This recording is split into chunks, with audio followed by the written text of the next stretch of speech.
to our next session.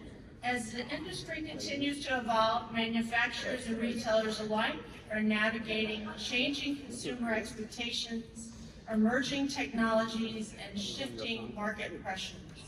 Our next session explores the forces shaping the future of mattresses and the broader sleep category. Please welcome our friend, Mike Magnuson.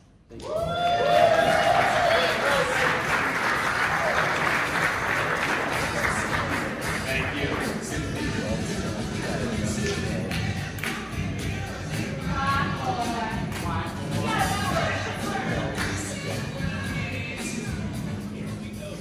All right.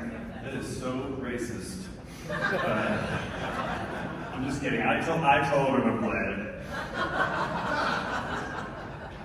All right. We are going to talk about the future today. It's great. First of all, it's great to be here, and I also just want to give a shout out. The content has been awesome.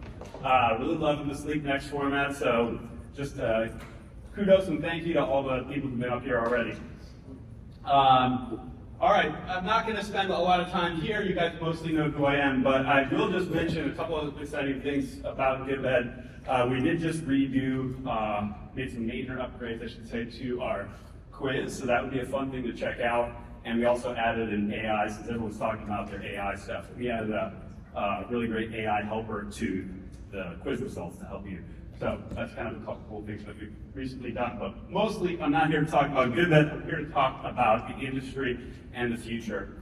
And really about some big picture trends. So my premise here is that a lot of you guys are retailers and your world revolves around what you are selling in your stores, the people who are walking in and what they're buying. And those are the day in, day out decisions that you're making and the data you're seeing, so to speak.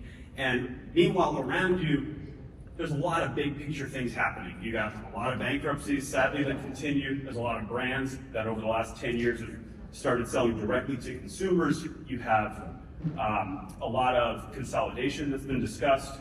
You have the growth of Amazon and other, what I call line to channel kind of retailers.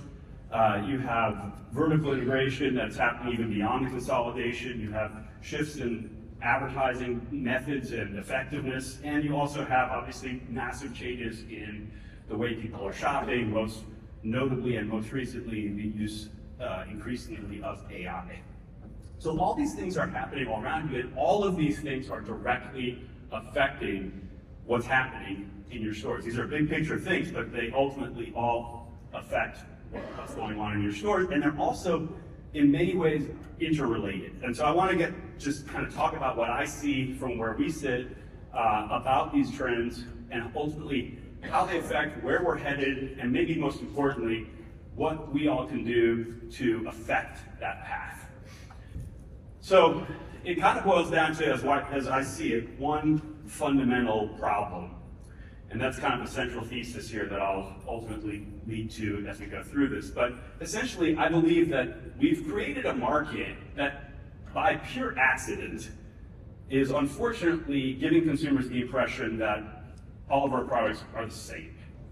And that has created a number of problems, not the least of which is one that we spent a lot of time on when I was on this stage last year, so I won't spend a lot of time on today. But commodity products continue to steal share in this market. We talked about how last year I thought that we could be getting close to 50% of units that are commodity units at this point in time. I still think that's a reasonable estimate. And so that continues to be a problem. And obviously the battleground has shifted well beyond the low end of the market there, and that commoditization battle is happening right in our middle market kind of products. That 1,200 and under kind of products are kind of fighting for their life there. And so what is that characterized by? Obviously not just Amazon, but the whole, I call them blind channel retailers because they have no showroom, no RSAs, and no expert guidance. That channel, that category of retailers, growing dramatically still. Retailers are kind of pulling back in a lot of areas. They're ceding territory in a sense of pulling lower end products off their floors because they're not seeing the customers who are coming in to buy those products as much anymore. And so in a sense, in that middle ground of the market, like quality is essentially being surrendered as we lose units to commodity products. And so that's just the state of affairs. Now, the bigger, maybe more troubling long-term impact of commoditization is how it affects consumers' perceived value of mattresses. And this is a slide that I showed last year, which is just happens to be a few data points that we can chart over time, where we can see consumers' willingness to pay and their expectation of what they would pay. You can see that their expectation of what they would expect to pay in real terms over this 8-year period or 6-year period went down by 15%, and their willingness to pay went down by even more. Now, our last data point here that we have from this ISPA survey was 2022. I would guess that in the current survey, you would find it even continues to drop, just given what I know has happened in the growth of these blind channels over the subsequent 4 years. So that's obviously not good, and that's against the backdrop where we all believe people are more and more conscious of the benefits of sleep. So, and notwithstanding that, we see them valuing this product less, which is a disconnect that I think stems from some of these other factors in the marketplace. So that's a problem. How has the industry responded? Well, obviously chasing lower costs. In a market where you have commoditization, the low-cost provider generally wins. So it's not surprising that you've seen this affect the value chain. You've seen people go through the forces of vertical integration as well as consolidation. You've seen people basically going up, people who manufacture products started selling, in fact, this happened years ago, but they started selling directly to consumers, whether through physical stores or through their websites. You see the opposite being true, retailers wanting to start to manufacture some of their own goods. Then you see more and more manufacturers. It kind of amazes me how many manufacturers today are pouring their own foam, certainly making their own springs. That's increasing trends. And then of course you've seen with the Sonder Group consolidation, we now have consolidation going up the full length all the way from raw steel through to the largest retailer in the country. So that all is in part a response to this commoditization. So it ties together because obviously that allows for being more optimized with your costs. So that's kind of the cost side of things. In terms of the demand side, I view demand as always having been very closely tied to discoverability. And the difference is, or what's changing is that discoverability was for a long time something that happened in a store.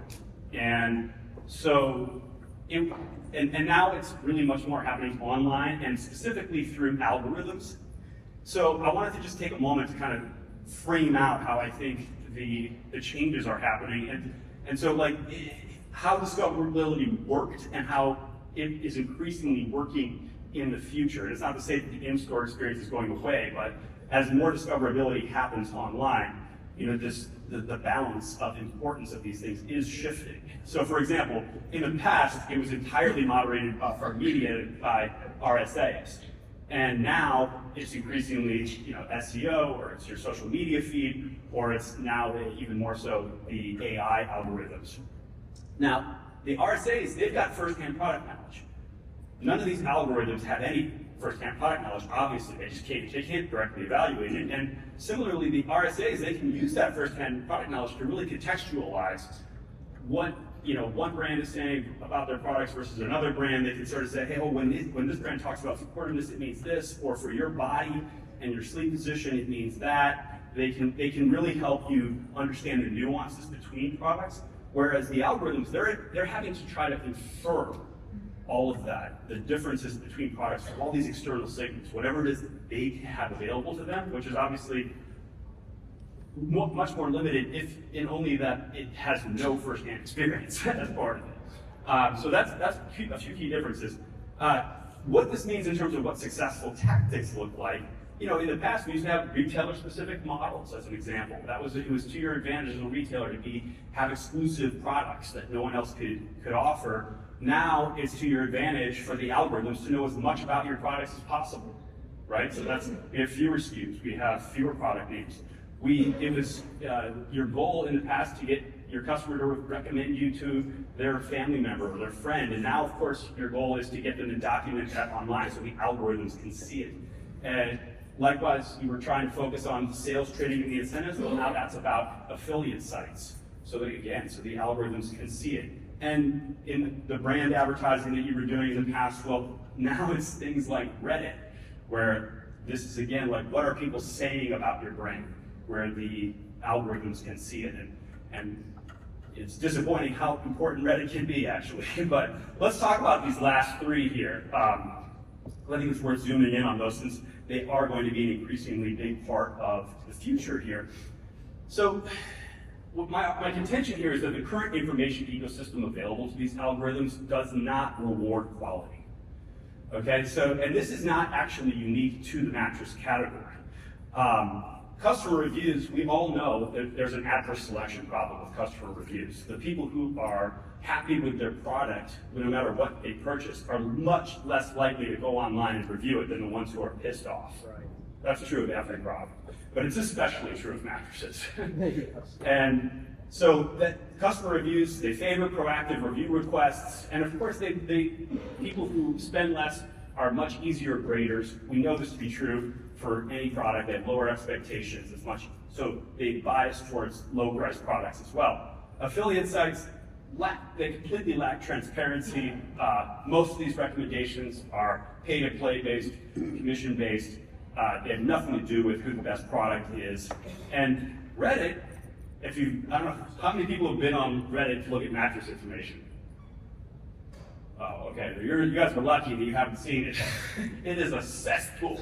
It is an absolute cesspool of spam, and spam is a persistent problem with Reddit that they have not figured out how to solve, and yet it's been alarmingly effective because the crawlers can't figure out how to filter out the spam either. So basically, I guess I have this slide here to show you, like, these are the main sources of information where the algorithms are getting informed about your product. This is how they're having to infer the differences between your products and your competitors' products, or the ones you sell versus the ones that your competitor sells. And I don't see how this puts your products in a good light if you're selling, quality products. But even more than that, another problem that we see with AI is that the signals that you would normally use to kind of infer yourself how trustworthy the content is are getting masked with AI, of course. The sourcing sometimes doesn't even provide you the sources at all. Sometimes it certainly doesn't give you information about how thorough it was or how much information it had to base this on. It's basically just going to give you a really confident, single source of truth kind of answer, and it's going to be stripped of all the sort of nuance that you would normally have to decide how confident you are in that answer. For example, if you were an intelligent person and Google served up a page from Forbes or Architectural Digest or Sports Illustrated about the best mattresses, you might wonder, does anyone at Sports Illustrated really know about mattresses? Right. The answer is no. But when the algorithms, because they trust Sports Illustrated, because they're a well-known brand, they don't have any way to distinguish, apparently. It's been 5 years now, they haven't solved it, so they don't have any way of knowing that Sports Illustrated's expertise doesn't extend to mattresses. So to them, that's a trustworthy brand. They take the content from Sports Illustrated and they feed it up to you with a confident answer. This is your best mattress. So that's another big problem with AI, is that it is amplifying the kind of information gaps that are present in our current information ecosystem. Now, beyond that, the mattress category itself has even some specific gaps that make this even harder. So AI algorithms do have ways to sort of check the veracity of a source or the quality of the information that they're getting. But unfortunately, the ways that they typically use the mattress category, it's not available to them. So for example, customer reviews is one way that sort of what information that they're getting can be kind of cross-checked. They can look at all these customer reviews and sort of holistically pick out trends. But we deal with a very personal and subjective product. The same exact product, you have one reviewer saying, this sucks, it is so hard. And then the next reviewer, same product, this sucks, it is so soft. And it's just a bunch of noise. It's really hard for the algorithms to make sense of the data that they're getting from customer reviews. I mean, barring a few trends, but like everybody's needs are so personal and their preferences are so subjective, it's very, very difficult to make sense of customer data as a signal. Product community. A lot of categories have prosumers or enthusiasts. You know, if you're talking about running shoes or, you know, camping gear or audio equipment, you've got people who are like a level up from the average customer whose opinions and feedback and discussions can also be used to train these algorithms and help them kind of sanity check what else they're seeing. And that's not available here. We just don't have that in our industry. And conventional product reviewers, people like Consumer Reports or Wirecutter, these are also seen as very trusted, kind of blue-blooded reviewers. Unfortunately, they don't tend to know how to review our category. They treat it like an appliance. We all know that mattresses are very personal. They're more like pants, I like to say, than they are like washing machines or wireless routers.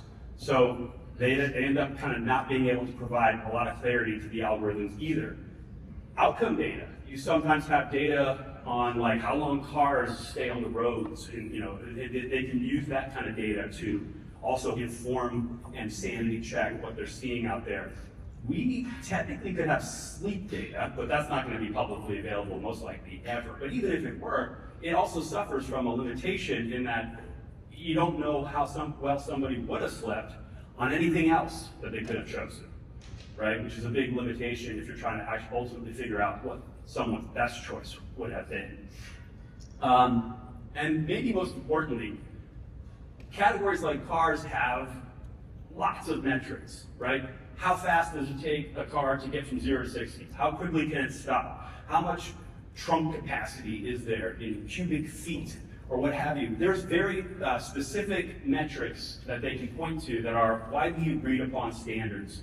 And those are things that algorithms can see, and they can use those to sanity check and figure out like, hey, this is messed up because this Forbes article is talking about how they're recommending this car and they're saying it's got such great fuel efficiency, but yet we know that their miles per gallon is 16 miles a gallon. It doesn't add up.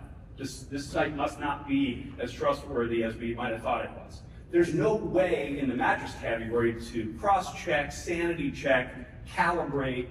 So all these tools that AI otherwise might use in other categories to increase its data quality aren't available here. And in the end, what we're left with is that AI algorithms in this category at least, they have no ability to discern good information from bad information. And we all know how AI algorithms work at this point, I think, at least at a high level, which is that they go out, they grab a bunch of data, and they're amazing at synthesizing. But if you've got a bunch of bad information mixed in with your good information, and by the way, again, back to the Reddit point, most of the information I put in the bad column, and it's all mixed together, it's garbage in, garbage out. You can't, so the reality that for the consumer is that, and I'm not talking about AI tools that you build with if you've got your own data set, it's like a nice standardized data set, that's a different story. I'm talking about consumers using the tools that they have come to know and trust, like ChatGPT or what have you. The reality is not that AI might be wrong. The reality is that AI structurally cannot be right.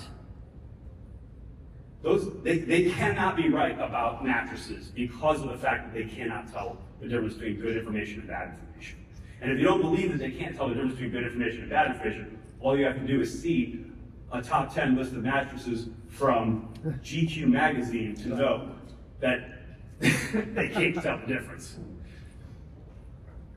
Anyway, so we've got people getting bad information, and then compounding that is the fact that traditionally in the past, when people came across bad information, we had certain safety nets. We had, nowadays they're going into more mass market retailers like Amazon, for example, not to pick on them, but Costco, whoever. These are places that they don't provide any kind of vetting of the claims that get made by the manufacturers. They just let them say what they want. What does that result in? They promise the moon and the stars. Every brand says the same thing, claims parity. You don't have as many people going into stores, well then they can't go and touch and feel the products themselves to sort of go, oh, this isn't as firm as I was led to believe. This is actually, it feels different than I would have expected from what I read. And of course you have less expert guidance that they're encountering because they're not interacting with RSAs or other experts as much in the process. So bottom line is that there are fewer opportunities for bad information that they encounter to be corrected before they make a purchase. So we got commoditization, we got bad information. What can be done? Well, advertising is still out there. It can help, and it can still shape outcomes. It's got some limitations. It's not going to be your sole solution. I think it's important to think about advertising just strategically. I think of it at the simplest term in terms of having top of funnel and lower funnel. Top of funnel is before you're in market, and then once you're in market, you're lower funnel. Keep it simple, right? So top of funnel, the idea is let's create demand by reaching people before they're shopping for a mattress, before they have decided, oh, this might be something I need. Well, that's great, but in our category, you got one mattress at a time. Okay, so if I buy a mattress sooner than I expected, if I buy it today instead of next year, well, that's a big purchase that we pulled forward. That's just all we did is pull a purchase forward. The only way that we can possibly create demand without pulling it forward is if we say to people, oh, you got to replace your mattress more often. Okay, but the problem is we're already saying 5 to 7 years or whatever. Like, we can't get much more aggressive on that because ultimately, I think we've hit a natural limit. If we get more aggressive in that guidance, we start to basically position the product as a disposable one. Like, if people think that you're going to have to replace your mattress every 3 or 4 years, it becomes an even harder sale against these commodity products on Amazon. Why would I not just go with a high velocity product if I have to replace it that often? Very hard to get someone to invest in quality. So top of funnel has a lot of limits, I would say. Lower funnel is great. It's certainly the most efficient way to spend your ad dollars. However, obviously, anyone who's doing advertising today knows that the privacy changes combined with competition have made it a lot more expensive. So it's great, but it's not going to be the cure-all for anyone. So since we're talking about advertising, it's also, I think, important to note, just like top of funnel advertising, it does tend to favor the biggest player in the market. I think that's just an important thing to keep in mind. Why is that? Well, number one, when you do top of funnel advertising, if you're successful, what you've essentially done is created a lower funnel shopper. It's almost unheard of in a highly considered category like mattresses, particularly anything beyond kind of a very low price point, that someone just goes right from not being in market at all to I've decided immediately without passing by the lower funnel. And once they're in the lower funnel, they're kind of up for grabs. And there is a large retailer out there with stores nationwide, most likely quite near that consumer, and also a lot of ad budget to help. So you might win that consumer that you stirred up in the top of funnel, but you might not. So that's one thing. Second thing, obviously, top of funnel ads, TV being the biggest example of a medium used in top of funnel ads. You might know that the ad spot that you buy in your local market on prime time or whatever show you're talking about, that 30-second spot probably costs half as much for a national advertiser as it costs for you as a local advertiser. That's just the economics of TV advertising. So in general, TV is the battleground that favors a national advertiser. In our category, we have really just one major national advertiser, I would say. And then three, the battleground that most favors the local retailer is, I would say, lower funnel, because most of it is auction-based. And auctions there's no bulk purchasing discount, so you're not at a disadvantage on that. And in fact, the only thing that determines your price that you pay is your quality score, which is essentially how relevant your ad is to the consumer. And as a local retailer, it's quite possible to have a very relevant ad. You can have a very strong brand in that local area, and you might have a better quality score than, say, Mattress Firm might. And so you're actually at your best relative advantage in that market. So if you are pulling dollars out of that and putting it into upper funnel where you're at a disadvantage, that's a negative. And you're also lowering the price for whoever's left advertising in that lower funnel. CPC, as you pull dollars out, CPCs come down for whoever's left. So again, that's another way that I think it advantages. So overall, top of funnel ads is also kind of fraught, I would say, in several ways. While we're talking about Sonder Group, I think it's also important to note that they're in the same boat as everybody here. Okay, so they're not immune from these challenges that we're talking about. They're a public company. Obviously, they have to show growth as a public company. They've been able to do that quite successfully over the last 6+ years, mostly by stealing share.